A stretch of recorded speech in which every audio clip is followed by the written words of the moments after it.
More than half of American cities saw their populations decline in the last year, a trend that demographers say is the beginning of a new post-pandemic reality.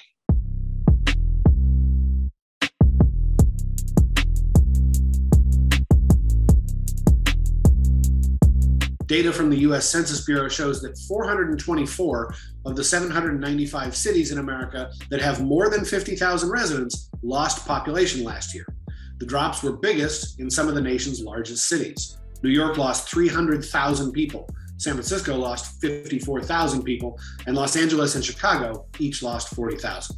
But what's interesting is where people are moving. Some are headed to the Sun Belt, home of some of the fastest growing cities in the country, and others are headed just down the street to nearby suburbs. Let's take a look at a couple of examples. The first is Seattle, which has grown faster in the last decade than most other big American cities. Last year, the Emerald City's population dropped by about 4,000 people. At the same time, the populations of nearby Edmonds and Woodinville are growing.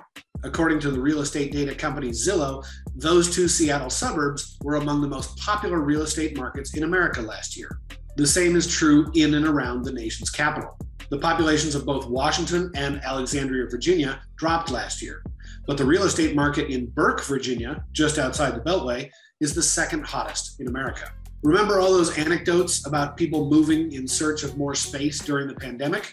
Real estate economists and demographers say this is our first real evidence of those stories showing up in the data. The most pronounced population increases are showing up in the Sun Belt, and nowhere is hotter right now than Phoenix.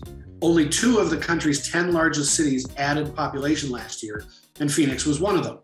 At the same time, the suburbs of Queen Creek, Buckeye, Maricopa, and Casa Grande all made the list of the 10 fastest growing cities in America.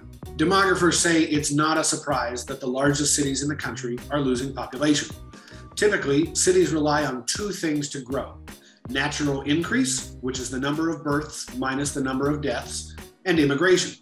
Both of those offset out-migration when young people reach an age where they want to move to the suburbs. The nation's birth rate was already low, and the pandemic slowed it. More people died of the coronavirus, further reducing natural increase. And immigration has slowed a lot in recent years, both because of COVID and some actions taken by the Trump administration. Call it a triple whammy, 3 big changes to the way population moves and grows, all of which hurt America's biggest cities.